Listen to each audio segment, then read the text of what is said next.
100% Mommyfied is brought to you by Culture Management Group and Gandor Cosmetics.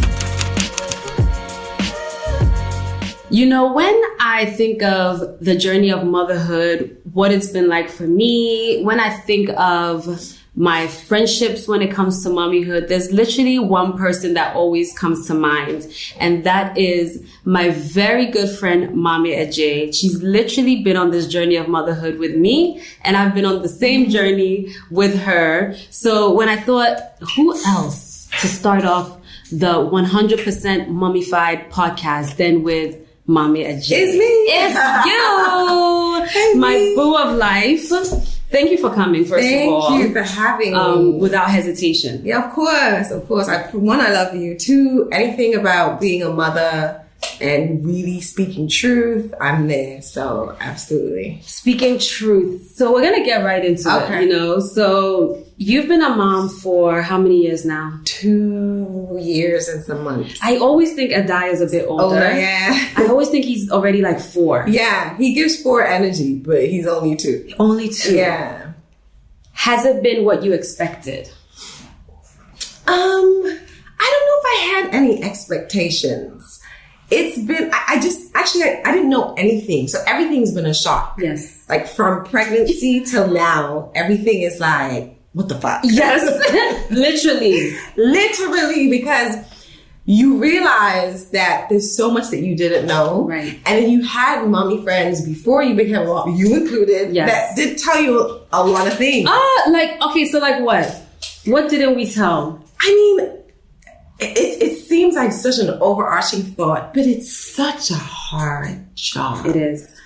And when you see it from the outside looking in, you just see like the ease of it. Oh, he's so cute. And he did this little funny thing and bedtime. And then you see mothers in town and, you know, everybody looks together and beautiful. Yes. But we're not. At all. Like, it's so hard. And sometimes I feel guilty saying that because you feel like, you know, you're a mother, especially in this culture. It's like, but you know, just you're keep it going. You're supposed to just keep it going. Just keep it going. But no, the shit is hard. It's a hard job. It's keep a hard it job. Going. On days that you can't keep it going, what do you do? Because for me, I just stay still. Like literally, I'm like, I need to breathe. Just let me breathe. Yeah. Definitely the same thing. I think that's the like benefit of having family around, having a tribe to be able to be like, listen, I need a day or I need an hour or I need to just go to lunch by myself and take this moment and not feel guilty about it. To actually have that support, that's what I do. But sometimes I'm not able to do that. I just yell, you know? Yeah, and that's fine. Is it? You know what's funny about the yelling? I remember the first time Asari, we know Asari, our makeup artist of life. The first time he heard me yelling, right? I think Aaron was about 2. Okay. And Asari has been with me since forever. Right. Like 9 years. Right. And he literally stopped because he was working on me. And he was like, so you know how to yell? Like, you know how to... And I'm like, I do this all the time. I don't even remember we were on the phone once because, you know, you're so like soft and beautiful. Aaron, we were on the phone once and you said, hold on. And you're like, Aaron, I was like, oh, I yell. And it made me feel comfort. My mom was a yelling mom. Right. So it's like, obviously, there's some of that within me. Yes. But the work is trying to find better ways to communicate than yelling. But I'm a yeller. Me too.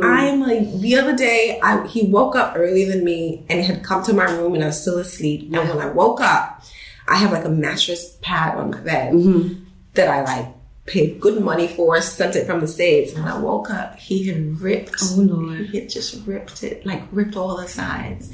And when I tell you, I burst out crying.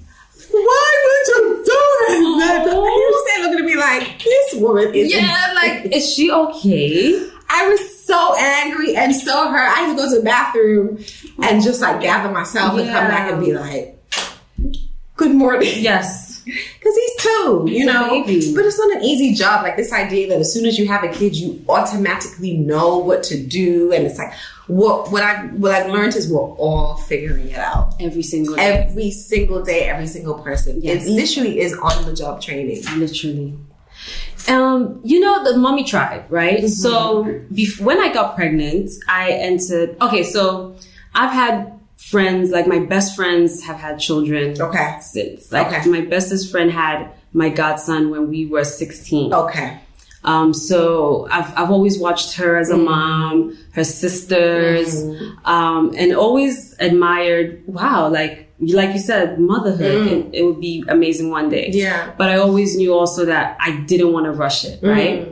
But the tribe, when I got pregnant, I not intentionally, but I entered a mommy group, which has been amazing. I'm still in that mommy group. I'll just say Mommy and Me.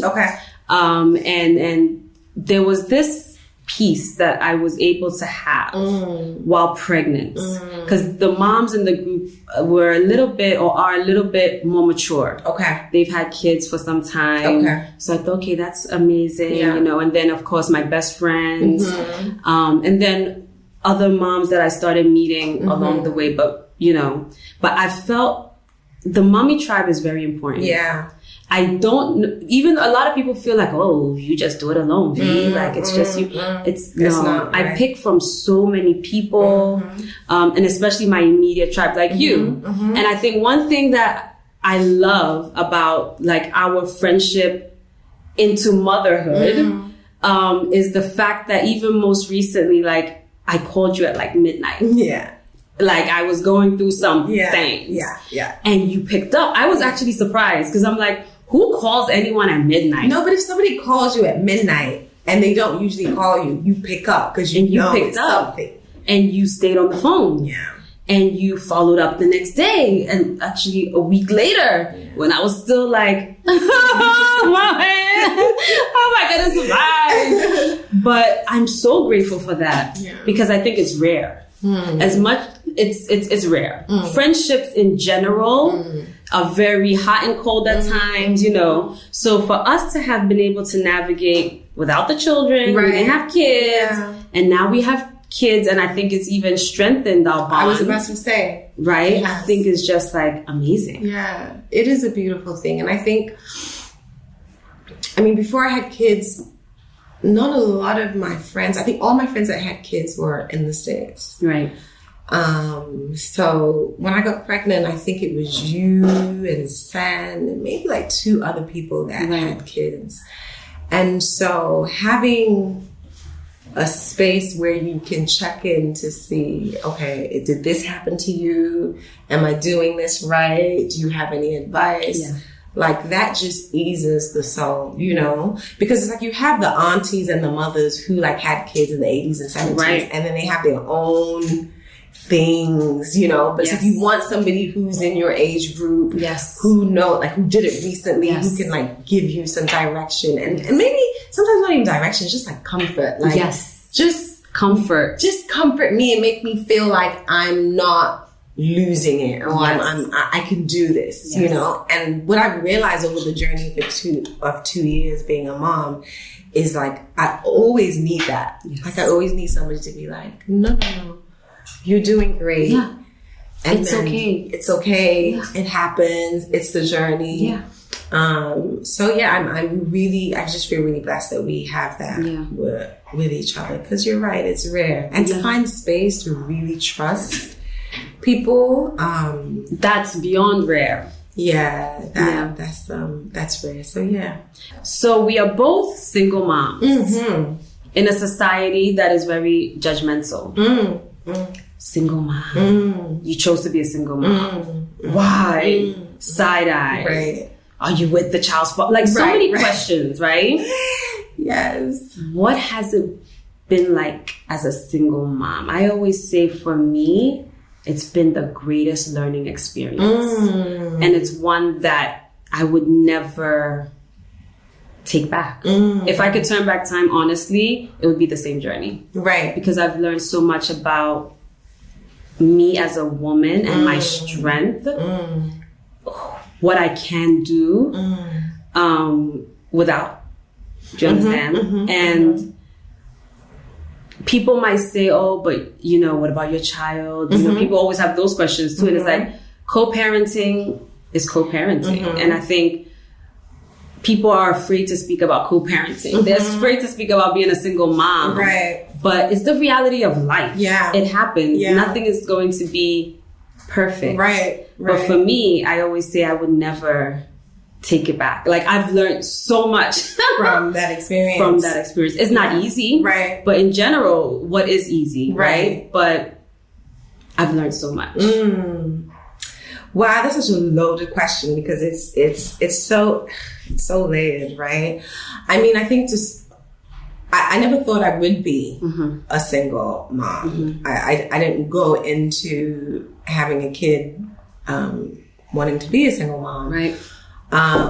But one thing, like, since time, I always said that if I was going to get married, I wanted a great marriage. Yes. I wasn't just going to get married to get married. Yes. Right. And that's because of sort of the relationship I saw my parents have. They were married for eons when they probably should have been divorced by years before that. So yeah, when it got to a point in my relationship that I felt like, okay, this is not going to work out, and I realized I became a single mom. It was emotionally draining thought. Yeah, it was very heavy, and it's like, oh, obviously, I'm like, this is not what I want for my kid, you know. But I realized that my happiness, I had to put my happiness first in that space to be able to be a great mother for this kid, right? And once I did that, then everything sort of started leveling off. Yes. It's such a tricky thing. It is. It's such a tricky thing. And sometimes when I look at married couples that have kids, and like I know some married couples who have kids and the relationship is maybe not in the best place. Right. And so it's like, you know, the two parents are at home, but it's like, there's a lot of tension. There's a lot of happiness. It's affecting, right? And then married couples who have a beautiful relationship and how that also creates like a really strong, confident child. Right. And single mothers who like the father's not in the picture at all for whatever reason, and they're raising, like, there's so many ways to do it. Yeah. And I know within the culture, like, we've decided that the ideal way is through marriage, and I understand that as well, because at the end of the day, that's what I wanted. Right. So I can't even sit here and be like, I didn't want that. No, that's what I wanted. Yeah. But also recognize, I remember when I went to therapy, the therapist said, you know, I was like, I want my child to be this, and I want him to be this. I want him to be confident. And she was like, everything that you are, that's what he's going to be.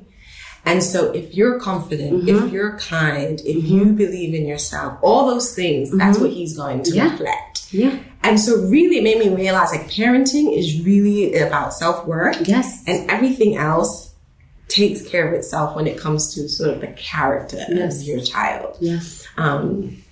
So yeah, being a single mother, like, I don't even want to, it hasn't been treacherous. Right. There've been bumps, you know. Yes. I've called you now. And I'm always just like, it's going to be okay. Right. I've been there. Yes. But overall, like, I'm really proud of us as parents, like me and his dad, where we are. Yeah. Because really it's about him. Yes. And I don't want him to be in a situation. Like, for me, my parents, even now, like, if they're going to be in a place together, it's tension for us. Yeah. It's tension for us. Like, nah. So, yeah, I'm proud of what we're trying to do. Yeah, that's amazing. Yeah. Boy mom. I didn't expect to be a boy mom. I wanted a girl. I didn't even know. When they told me I was a boy, I was like, what am I supposed to do with this? The same thing I said. Even my mom kept calling after, like, are you okay? Yeah. Like, it's a boy, you know, you've always wanted a girl. Yeah. But boy mom life is the best life. I can't imagine literally it otherwise, right? Like, before I was so precious and amazing. So loving. The other day, Aaron, we were in the car and he's like, oh, he's in the back. He's like, oh, mommy, I love hanging with you. And I was like, oh, why? You know, like, I had the music blasting. Right. I'm always like crunk, like in the car. And he's like, because it's so relaxing. Aww. And I'm thinking, that's so cute. Even though I just like screamed at you not to do something, you know, and it's so relaxing. And those moments are just like so fulfilling. They really are. They really, I don't know how girls are. Yeah. But Adai is so loving. Like, right now he calls me by, so my name is Maame Adjei, and now he calls me Adjei. And then he'll just come and like give me kisses and just like, I love you. So precious. Yeah, they're special. Yeah. Yeah. Boy, mom life. Yeah. I love it. I do. And I didn't expect to. Yeah, at all. I wanted a girl. Like, I always, whenever I thought about having a kid, like, I visualized the girl. Like a little version of you just walking around. Yeah, me too. I never thought about a boy. I was me like, neither. what do they wear? Like, what do they do? And you know, for me, I wasn't raised with boys. Like, I have sisters. Right. Most of my family, we're heavy on the girls. Okay. It's a lot. Okay. So but then it's not the woman that is the one that decides the gender. Yes, right? I don't even know why I was thinking like that, but I just felt like Little Madison. That's her name. Oh, that was her name. Not you having a name already. Little Madison. My best friends know that name that's been the name. Okay. Was going to be like my first. Yeah. And then Aaron came. Yeah. And from day one, he's just been awesome. Yeah. Even when I think he's doing too much, people are like, he's actually so calm. You know, like, and I'm like, he's doing too. And they're like, no, like, you actually have a calm son compared to sons. Yeah. But he's just such a good boy. Yeah. Like, so good. You know, they say, like, God gives you what you need. Yes. You know, every time, like, I want a girl. No, you're going to get what you need. Yes. And it's like, I wanted a girl, but I think I needed a boy. Yes. I needed that kid specifically. The love, the care, the compassion. Yeah. All of it. All of it. Yeah. So, is there anything you would change on this journey? Is there? 2 years. Maybe I should ask you when the 5-year mark hits. Yeah. But in 2 years, is there anything you're like, I would have done this differently? So no, because you know the thing is, I wasn't really pressed to have a kid. I was one of those people, like, if I had kids, it would be great. But if I didn't, I wouldn't have been devastated. Right. At least that's what I felt at the time. Right. Now that I have him, I'm like, oh, I can't imagine like not having him. Right.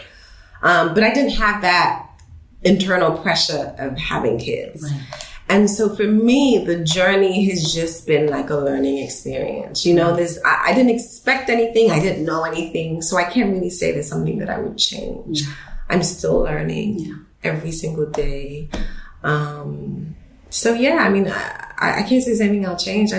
I'm excited to see, like, every time I look at him, I'm like, who are you going to be? Yeah. You know, I'm just excited to see the person that he's going to turn into. Yeah. And that's a day-to-day experience. Yeah. Like, you can't expect anything. You just have to be present in raising the child.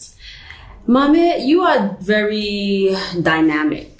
You're a mom, a working mom at that, mompreneur. Yeah. Like, what doesn't Maame do when it comes to the creative world? I always say, like, you're one of the most creative women in Africa. Like, you need to be, like, front and center more often because you are really good at, and I knew it before, but then when I worked with you on Modern Day Moms of Accra, how you're, like, it was just easy for you. You're just, I remember going home, our first meeting, and of course calling my mom, because my mom knows Maame. She like loves Maame. And me saying, oh my God, Maame is like so amazing. And she's like, really? What happened? And I was like, everything just flows. Like, her creativity just flows. Like, it just comes to her. But you are doing amazing. You are a producer. You're a director. You have your jewelry collection. What else is Maame doing? I don't know. Maame does a lot on the low. So crazy that you said. I mean, my greatest insecurity right now is probably this idea that I do everything. You know, I do this and I do this. And 'cause sometimes when people ask me what I do, I find it so hard to say, because it's like, oh, you know, I produce, I write, I have a jewelry line, I have a production company. It's like, You do it all. You know? But I recently went to a dinner and somebody was there and she said, she was saying the same thing. And she was like, I do all these things. Like, I am a full creative expression of myself, you know? And I was like, yes, you know? So I'm starting to lean into that. You know, I'm a creative entrepreneur. I do whatever the fuck I want. You literally do, and you do it well. Thank you. You do it well. Like, you do it well. I was impressed because I keep saying, like, I know you from, I originally met Maame Adjei in African City. Yes. We interviewed the whole team. 10, 11 years now? 10 years ago? Which is wild. It's insane. And even then on screen, I was just like, who is she? Like, who is she? And then obviously I've gotten to know you over the years. I don't even know how our friendship. Yeah, that's the thing. I was like, at what point?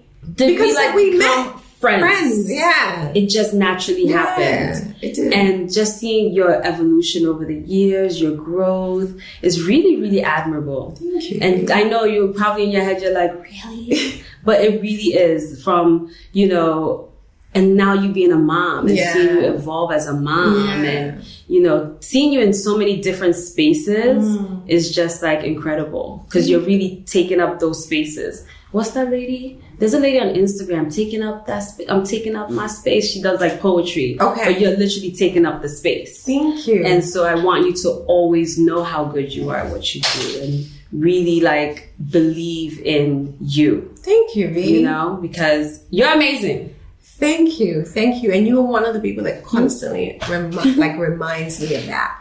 Like if I feel anything stirring that's like insecurity, you know, I'll call you back. Yeah. And you be like, I will send you a long voice note. You send me the longest voice note. You be like, this, you're this, but now I'm like, come on. Yeah. Thank you. Yeah. And listen, I was telling a friend yesterday that I'm really glad in Ghana right now, there's a lot of conversation around motherhood and what it is to be a mom and the different ways you can do it. But I think like you have been leading this conversation for such a long time. No, you really have. Cameras can turn off. This is real. And I think that it's like I'm so happy to see your transition and how you're expanding this brand because it's needed, right? These real, authentic conversations about motherhood are needed. They're key. Like that's how all the judgment like falls down. Do you know what I mean? Yeah. And so if one person doesn't start speaking about it, everybody keeps it in and nobody shares the reality. Right. And so starting this podcast and allowing people like me to come on and be as real as we can without feeling judged. Right. Like this is the beginning of like real breakthrough, you know? So I'm very excited. Oh, Maame. You're doing the damn thing. Don't let me... Shut up, you did. Not today, honey. But thank you so much. And like I said, thank you for being a part of my tribe. Yeah. A tribe that I definitely need. Yeah. That I lean on more often than I even realize. Yeah. Everyone needs a tribe. Yeah. Even if it's one person. Yeah. You need someone. So I'm really grateful, and I'm grateful for this. And I'm grateful for what we're going to see for ourselves in the future. Yes, come on. And our sons in the future. Yes. Because we're going to look back and be like, wow. Yeah. We did that. We did that. Thank you so much. Thank you. 100% Mommyfied is brought to you by Culture Management Group and Gandor Cosmetics.